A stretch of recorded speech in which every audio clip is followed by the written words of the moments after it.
Perú. La exposición de hoy día trata del planteamiento de una alternativa práctica para poder estimar tanto el flujo como la velocidad de vehículos en una avenida muy congestionada allá en Lima, Perú, pero esta vez utilizando el procesamiento de imágenes, donde particularmente se viene trabajando mucho en cuanto a lo que es operaciones morfológicas, transformar el Hough, que te lo he indicado por ahí, y otras técnicas también adicionales. Esto nació prácticamente de la necesidad de poder corregir ese tráfico que tenemos allá en la ciudad. Sobre todo Lima está muy congestionada, tenemos muchos habitantes, muchos vehículos, y algo muy coincidente que hace 2 o 3 días que salió de Lima, el gobierno, en este caso la Municipalidad de Lima, ha implantado una norma llamada placa y pico, lo cual hace pues entonces que haya una restricción en cuanto a la circulación de los vehículos. Placas pares, placas impares, la terminación, horarios también de movilización, etc. Y esto podría de repente a sí mismo poder apoyar, porque la idea es conocer qué tantos vehículos transitan por el determinado lugar, y a la vez también apoyar la parte de la velocidad. Si bien es cierto que un radar me va a dar la velocidad exacta, pero usando procesamiento de imágenes, trabajado bajo una cámara de video, podemos tener un medio pasivo, ¿no?, para poder alcanzar buenos resultados muy próximos, más no exactos. Bueno, entonces lo hemos establecido con estos 5 puntos, dando primero la introducción correspondiente, donde básicamente señalamos ese gran problema del transporte motorizado en la ciudad. Hemos escogido una avenida llamada Paseo de la República, una avenida que tiene varios ya años de tránsito y se ha ido entonces modificando, tanto así que hoy en día ya en el centro de esta avenida ya circula un corredor para poder movilizar así a grandes cantidades de personas. Pero sin embargo, en los extremos todavía tenemos demasiada congestión, y sobre todo esto empeora para determinados horarios, generalmente a las mañanas, de repente a cierta hora de la tarde y finalmente casi acabando el día. Sin embargo, entonces, trabajando bajo un puente peatonal que cruza dicha avenida, fue posible capturar videos, pero esta vez sí hemos trabajado solamente durante el día, o sea, un procesamiento diurno, más no nocturno, ya que en el caso nocturno habrá que recurrir pues, a otro tipo de dispositivo que pueda trabajar con infrarrojo posiblemente. Bien, también trabajando en base al procesamiento digital de imágenes, que hoy en día ya prácticamente se ha hecho muy común utilizarlo, ya que también lo tenemos como librerías para el caso de software libre. Estamos planteando acá el uso de la transformada de Hough y también de las operaciones morfológicas. La transformada de Hough, que lo vamos a explicar más adelante, básicamente es para poder segmentar una parte, en este caso los carriles, que trabaja en todo el área que estamos procesando. Y posteriormente, lo que son las transformaciones morfológicas sería para poder identificar cada uno de los vehículos. Obviamente hubieron algunas limitaciones, sobre todo a veces vehículos que tienen un color muy próximo al asfalto, y eso de alguna manera nos originó unos ciertos errores, que más adelante también lo vamos a explicar.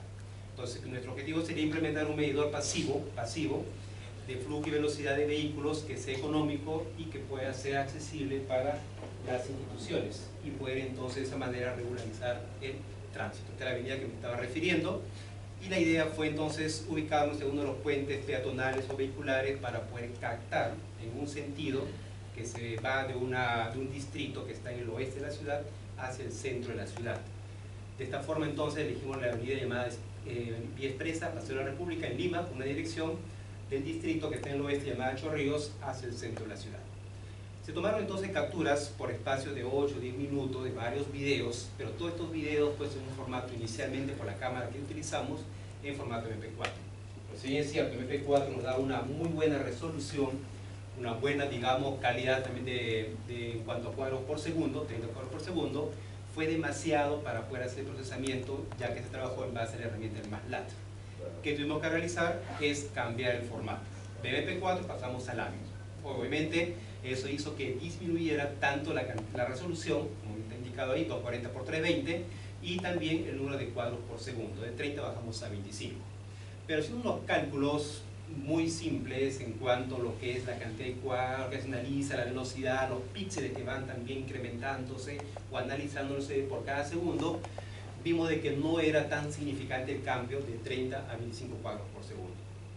Si bien es cierto, fue un procesamiento en tiempo offline, o sea, no se hizo en el momento, en el instante, solamente se trabajaron con videos, y estos videos a través de la herramienta, por este lado con el Simulink, abrimos los archivos y lo llevamos a una variable, un arreglo n-dimensional, para luego entonces ir trabajando cuadro por cuadro, frame por frame. Ahora, trabajamos también 25 cuadros por segundo, es un número muy elevado que de alguna manera no se notaba cierta diferencia. Entonces vimos ahí analizando el análisis para poder disminuir y trabajar de repente cada 2 cuadros, o como más adelante lo vamos a explicar, cada 13 cuadros con una acumulación. Bueno, uno de los principales algoritmos fue la manipulación del histograma, usando entonces un tipo de raíz cuadrada, un poco para poder ir mejorando la calidad de la imagen, más brillo, menos brillo, y también a la vez, observando estas imágenes, podemos notar entonces que existe una limitación de los carriles en los lados extremos, que no es un color amarillo exactamente, pero sí una tendencia a ello. Por lo tanto, se analizó en todos los cuadros un rango entonces para sus 3 valores de RGB, y esos rangos fueron entonces trabajados para poder entonces delimitarlo a través de una especie de trapecio, ¿correcto?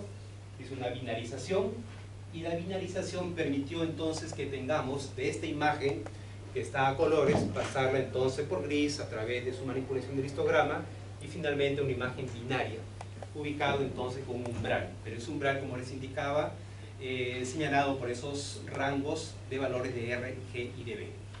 Bueno, sí es cierto, ahí nos da una mayor apoyo la unión de los puntos, pero en otros cuadros no fue tan evidente esa distribución de los puntos, sino fueron de forma alineada.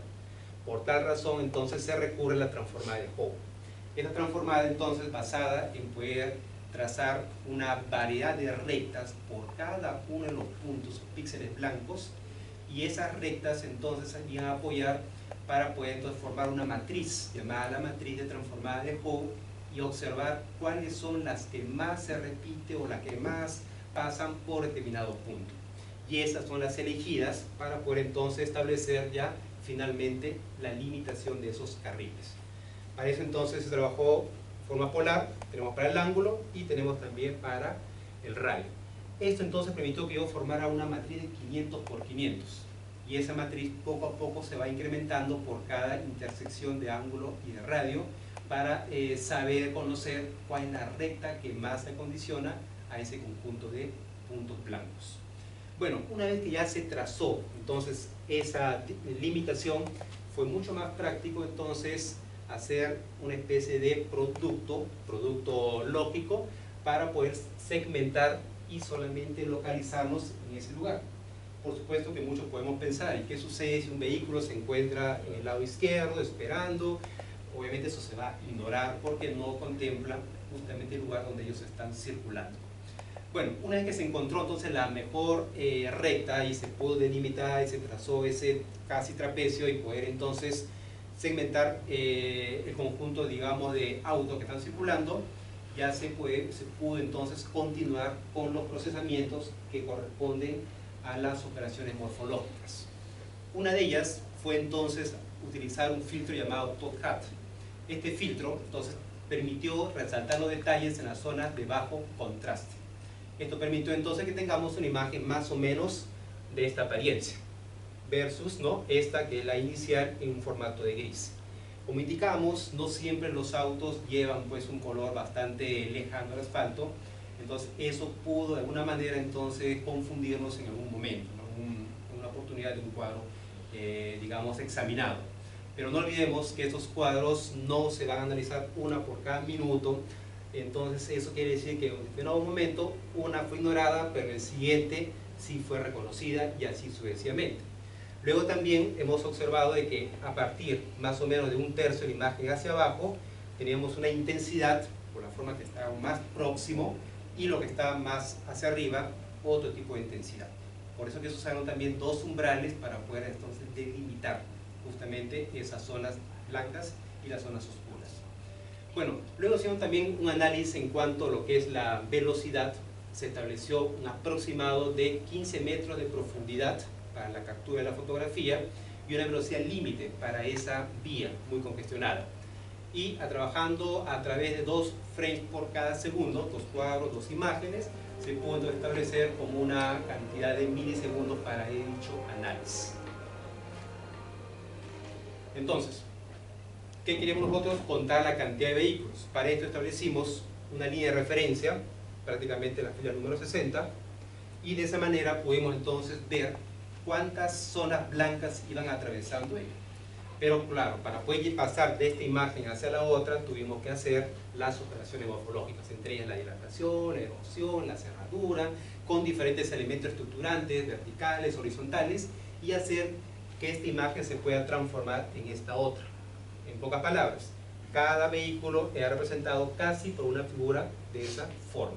Pero aún así, viendo pues un grupo de píxeles blancos mayores, menores en tamaño, o de repente ligeramente separados, como el caso, bueno, acá nos presenta, se tuvo entonces que recurrir a otro análisis más que viene a ser la detección de un centroide, de un centro de masa. Para esto hemos estado trabajando con apoyo del MATLAB en una librería de procesamiento de imágenes muy amplia, complementándola también uno llamado etiquetado, y este etiquetado permitió entonces hallar el centro de masa y así entonces contar la cantidad de puntos que iban cruzando esa línea de referencia. Acá tenemos entonces un pseudocódigo que se muestra para poder entonces establecer y poder llegar a ese centro de masa a través de las 2 coordenadas de X y Y. Es un trabajo bastante, digamos, tedioso, por lo mismo que el procesamiento es muy elevado y hacerle una PC convencional muchas veces no pues, nos da los resultados que uno espera. Sin embargo, esto podría de alguna manera, ya la universidad pudo haber adquirido hace poco un clúster computacional y ya viendo la posibilidad de poder migrar a un software libre y trabajarlo con las librerías que tenemos hoy en día en el caso de procesamiento de imágenes y acelerar profundamente todo este algoritmo que de alguna manera podría apoyar bastante para tener esos dos indicadores de manera estimada.